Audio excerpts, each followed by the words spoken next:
आज नंबर है ये है भाई हमारा वन वर्ड सब्स्टिट्यूशन एक ऐसा पार्ट है जिसको हम अक्सर इग्नोर कर देते हैं, लेकिन हमारे सभी एग्जाम्स में ये पूछा जाता है। और न केवल इसमें इजी क्वेश्चन बल्कि अच्छे क्वेश्चंस भी आपको देखने को मिलते हैं। बस ये है कि अच्छे क्वेश्चंस निकालने वाला होना चाहिए, तो आपको समझ में आएगा कि भाई बढ़िया क्वेश्चंस भी आते हैं इसके अंदर। अदरवाइज अगर हम इनको अच्छे से नहीं चेक करेंगे तो पेपर में जाके लड़खड़ाना मेरे भाई तय है। सीजीएल 2024 का ये पहला ही क्वेश्चन ये बयां कर रहा है कि भाई हल्के में मत लेना, क्योंकि जब क्वेश्चन अच्छा आएगा तो फिर दिमाग को घुमाएगा।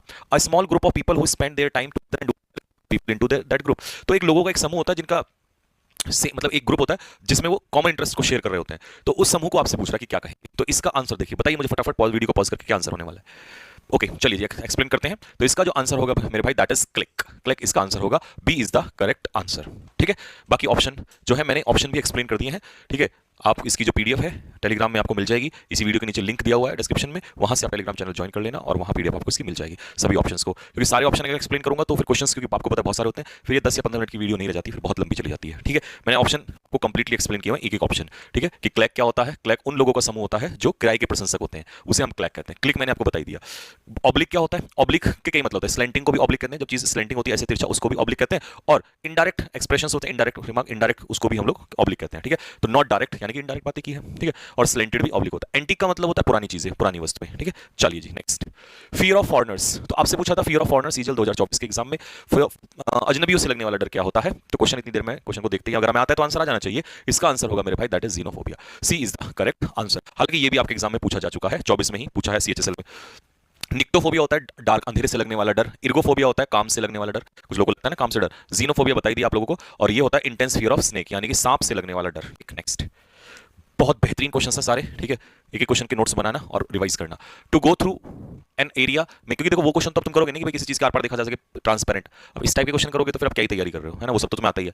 To go through an area making a lot of noise and causing damage, जब एकदम से भीड़ ना बहुत तेजी से किसी और मूव करती है और तोड़ फोड़ मचाती चली जाती है, तो उसे क्या कहते हैं। क्या उसे हम रैकेज कहते हैं, सफरेज कहते हैं, हॉस्टेज कहते हैं? नहीं, उसे कहते हैं मेरे भाई हम रैम्पेज। ठीक है, rampage is the correct answer. तो रैम्पेज मैंने यहां पर दे दिया है। हॉस्टेज क्या होता है, हॉस्टेज होता है किसी को बंदी बना लेना। ठीक है, तो पर्सन सीज्ड और held as security for the fulfilment of a condition. आपने देखा होगा ना, किसी को बंदी बना लेते हैं अपनी मांग पूरा करवाने के लिए, उसे हॉस्टेज कहा जाता है। सफरेज क्या होता है, राइट टू वोट, वोट देने का अधिकार, है ना, पॉलिटिकल इलेक्शन में। रैकेज क्या होता है, जो कचरा होता है ना, जैसे जहाज वगैरह टूट जाते हैं उसकी कचरा जो बच जाता है उसे रैकेज कहा जाता है। ठीक, फियर ऑफ डेथ, मृत्यु से लगने वाला डर, या dead things, DEAD, dead things, मृत चीजों का डर। ठीक है, बड़े भयानक भयानक फोबियाज हैं, देखना। अब जो तुम हाइड्रोफोबिया ये सारे फोबिया ढूंढ रहे होते वो नहीं मिलेंगे तुम्हें यहाँ पर, है ना। तो भाई सिलेक्शन पोस्ट 2024 में पूछा था, तो ये जो डर होता है दैट इज कॉल्ड मेरे भाई नेक्रोफोबिया। याद कर लेना, गर्दन पे तलवार लगेगी तो मौत, है ना, ऐसे नेक्रोफोबिया इसका आंसर हो जाएगा। ग्लोसोफोबिया होता है पब्लिक में काफी लोगों को भीड़ में बोलने से डर लगता है। हाथ उठाओ किसको डर लगता है, तो अगर आपको लगता है तो इसे कहते हैं ग्लोसोफोबिया। ठीक है, सेलेनोफोबिया होता है फियर ऑफ द मून, चांद से डर। ये तो किसी को कहां लगता है, चांद तो प्यारा होता है। क्लीनोफोबिया होता है fear of going to bed, मतलब बिस्तर पे जाने से, सोने का डर। A person who eat meats, जो मीट खाता है बट नॉट सी फूड और फिश, मतलब मीट, मछली का भी तो मीट ही होता है लेकिन वो नहीं खाता, बाकी मीट खाता है, तो इसका मतलब वो हार्बीवोर, कार्निटिवोर, कार्निटेरियन, सॉरी, कार्निवोर्स, ओमनिवोर्स। तो भाई इसका सीधा आंसर हो जाएगा दैट इज कार्निटेरियन। ठीक है, बाकी ऑप्शन आसान है। जो प्लांट खाते हैं वो हर्बी, हर्ब हर्ब हर्ब तो पता है ना आपको, हर्बल। और कार्निवोर्स मीट खाते हैं, और ओमनी मतलब ऑल, वो सब कुछ खा जाते हैं, प्लांट्स हो या मीट हो सब खा जाएंगे। She was engage to be married to him, जब आप किसी से शादी होती है ना, सगाई हो जाती है, तो वो कौन सी कंडीशन होती है, उसके लिए क्या वर्ड यूज होता है, तो उसने यहां पर पूछ लिया आपसे, सिलेक्शन उसने पूछा है। बैप्टाइज, बेस्टो, ऑक्लूडेड या बिट्रॉथ। बिट्रॉथ का मतलब होता है किसी से एंगेज टू मैरी, यानी कि क्या हो जाना, सगाई हो जाना। ठीक है, अच्छा जी, अब इसमें क्या दिया है कि बैप्टाइज का मतलब क्या होता है, to be officially admitted into a religion through a water ceremony. ये ना अंग्रेजों के किससे होते हैं, तो क्रिश्चियंस में होता है। ठीक है, वाटर सेरेमनी होती है, उसमें ना किसी को किसी धर्म में इंक्लूड करते हैं। ठीक है, कहलाता है। बेस्टो का मतलब होता है किसी को टाइटल वगैरह देना, नवाजना किसी को कोई चीज है, किसी चीज में रुकावट पैदा करना, और ये बिट्रॉथ तो मैंने आपको बता ही दिया। Dwarfed varieties of trees and shrubs in pots, छोटे छोटे पौधे होते हैं। ठीक है, तो उसके लिए पूछ रहा है, ड्वार्फ वैराइटीज है ना पौधों की, ट्रीज एंड श्रब्स किसमें, पॉट में रखते हैं, उसको क्या कहते हैं। बोनाफाइड, बॉनसाइड या ऑर्चिड या विटिकल्चर। ठीक है, विटिकल्चर तो आपको पता ही है, ये सब तो आसानी है, तो इसका आंसर होगा मेरे भाई दैट इज बॉन्साई। ठीक है, चलिए, तो कल्टीवेशन ऑफ विटिकल्चर, ये विटिकल्चर था, इसमें एक्चुअल में शुगर बीट्स दे दिया इसने, बट ये विटिकल्चर था, है ना, ग्रेप्स की खेती। ये करेक्शन इसमें कर लेना, ये यहाँ पर ग्रेप्स आ जाएगा। ठीक है, अंगूर की खेती। ठीक, ऑर्चर्ड आपको पता ही है, जहां पर फ्रूट ट्रीज उगाए जाते हैं। और बोनाफाइड, ये तो आंसर, बोनाफाइड आप बनवाते हो ना, authentic, bona fide is genuine, real. Feeling of being in a small place before having already experience the present situation. अब सीपीयू में क्वेश्चन पूछा, इसका मतलब समझो। कभी कभी आपको ऐसा नहीं लगता कि यार यहाँ तो मैं कभी आया हूँ पहले, वो जो फीलिंग होती है ना, कि जब आपको ऐसा फील होता है कि यार आपने पहले कभी देखा है, ये चीज पहले आपने फील की है, ये चीज महसूस की है, तो उसे हम क्या कहते हैं, डिल्यूजन मत लगाना भाई, डिल्यूजन नहीं होता, भ्रम होता है वो तो। ठीक है, इसे कहते हैं डेजावू। क्या कहते हैं, डेजावू। क्या पढ़ेंगे, डेजावू। ठीक है। यूफोरिया ये सब आसान है, खुशी होती है। ऑस्टियोपेसिस ये तो कमजोर हड्डी हो जाती है ना, तब उसको हम ऑस्टियोपोरोसिस बोलते हैं। ऑस्टियोपोरोसिस हड्डियों का कमजोर हो जाना, डेजा वो बता दिया, डिल्यूजन भ्रम होता है, और इंटेंस हैप्पीनेस होती है यूफोरिया।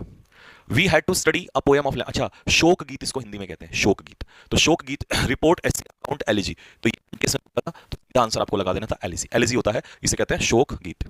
ठीक है, बाकी तो आसान है ऑप्शन।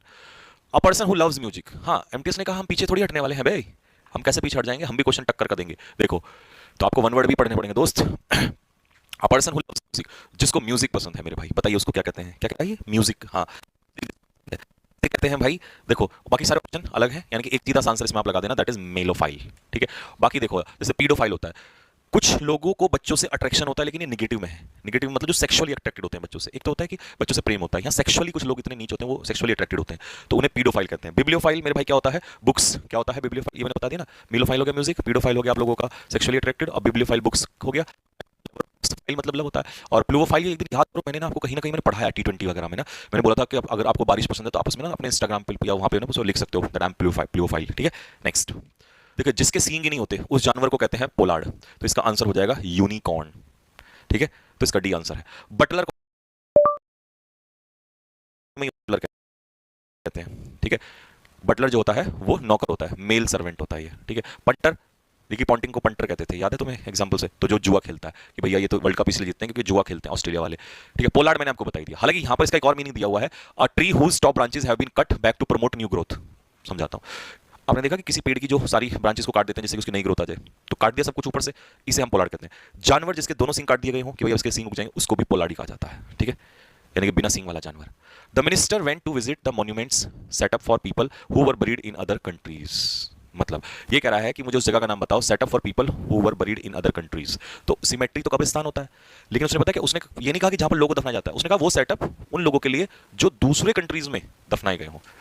घुमा के पूछा उसने क्वेश्चन, एमटीएस ने पूछा। ठीक है, कॉफिन तो ताबूत होता है तो ये नहीं होगा, ग्रेव्स कब्र होती हैं तो इसे कहते हैं सेनोटैफ। सी इज द करेक्ट आंसर होगा इसका।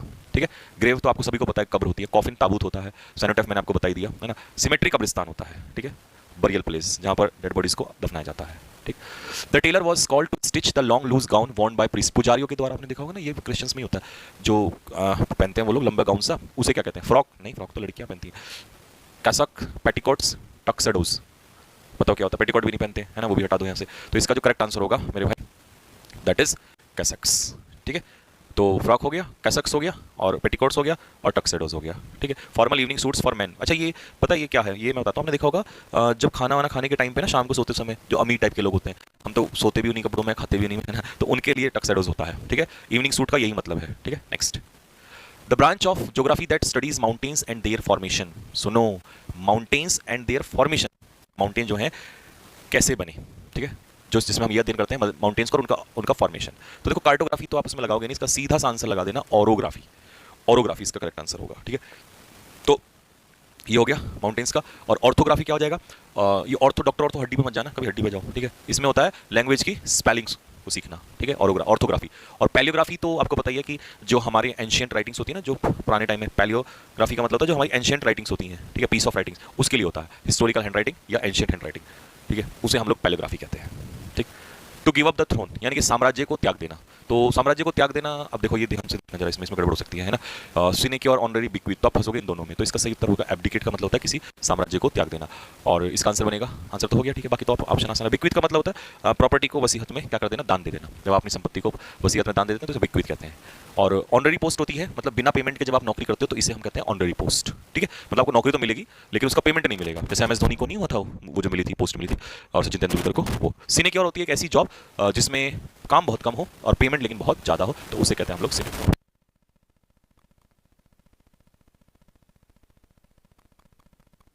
चलिए जी, तो ये तो थे आपके 15 क्वेश्चंस। अब आ जाओ उन क्वेश्चंस पे जो बहुत ज्यादा रिपीटेड होते हैं, जो आपको ज्यादातर पता ही होंगे। तो वो मैंने जो इनमें से, मतलब ये मान लो कि भर भर कर रिपीट होंगे इनमें से। ठीक है, ऐसा इंस्ट्रूमेंट, इसमें मैं ऑप्शंस नहीं बताऊंगा, सिर्फ एक क्वेश्चन बताऊंगा, बाकी मैंने एक्सप्लेनेशन लिख दिया है, वो आप खुद से कर लेना। ठीक है, जिससे हम वायु दाब नापते हैं। अब मुझे स्कोर बताना, पहले 15 में दूसरे में कितना होगा। तो वायु दाब किससे नापते हैं भैया, एटमॉस्फेरिक प्रेशर पूछ रहा था, बैरोमीटर का आंसर होना चाहिए था।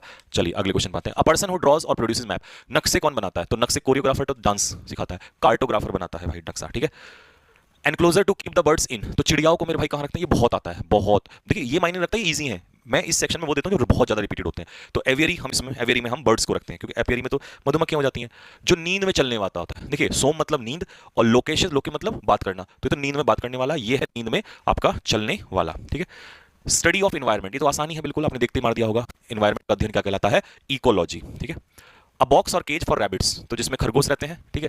तो खरगोश कहाँ रहते हैं भाई? एक्वेटिक में तो रहेंगे नहीं, क्योंकि एक्वेटिक में तो वाटर का होता है ना, तो वहां पर तो उसमें तो मछली के लिए आता है, ठीक है। तो हच कहते हैं हम इसको, ठीक है। Next, that can not be approached easily, जिसको हम अप्रोच ना कर सके, मतलब जहां तक आसानी से ना पहुंचा जा सके। तो एक्सेस का मतलब होता है अप्रोच, और जहां तक अप्रोच ना हो उसे हम कहते हैं इनएसेसिबल, ठीक है।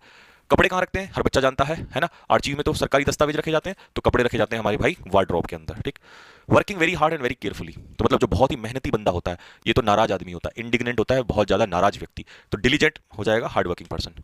अ person where plants are grown for sale, देखिए प्लांट्स उगाए जाते हैं लेकिन सेल के लिए, तो हम प्लांट्स कहां से लाते हैं? हम प्लांट्स, एपेरी तो मैंने मधुमक्खी का बता दिया था, तो नर्सरी में से लाते हैं ये, ठीक है, क्योंकि एक्वेरियम में तो फिश को रखते हैं, ठीक। तो आप बताना 10 में से कितना स्कोर रहा, और पहले 15 में से कितना स्कोर रहा, दोनों में बताना, ठीक। और हाँ, लास्ट में जाते जाते मैं एक बार फिर से आपको बता दूं कि अब आपकी फ्रेजल वर्ब की सीरीज जो है वो बंद हो गई है। ये सीरीज अब आपकी लगभग 3-4 दिन के बाद स्टार्ट होगी, क्योंकि सभी बच्चों ने बोला था कि भैया हमारा जो काम है बहुत ज्यादा हो रहा है, तो हम रिवाइज करना चाहते हैं। अभी उनको थोड़ा सा सांस मिली होगी और वो रिवाइज भी कर रहे होंगे, लेकिन इस सीरीज को अब मत छोड़ना, क्योंकि वो सीरीज अभी आपकी बंद कर रखी है, तो इसको अच्छे से कर लेना। और जो मैंने ऑप्शंस के एक्सप्लेनेशन है, इसके नोट्स बना लेना, पीडीएफ टेलीग्राम चैनल में डाल दी गई है, आपको मिल जाएगी, तो आप वहां से इसके नोट्स बना लेना, ठीक है भाई।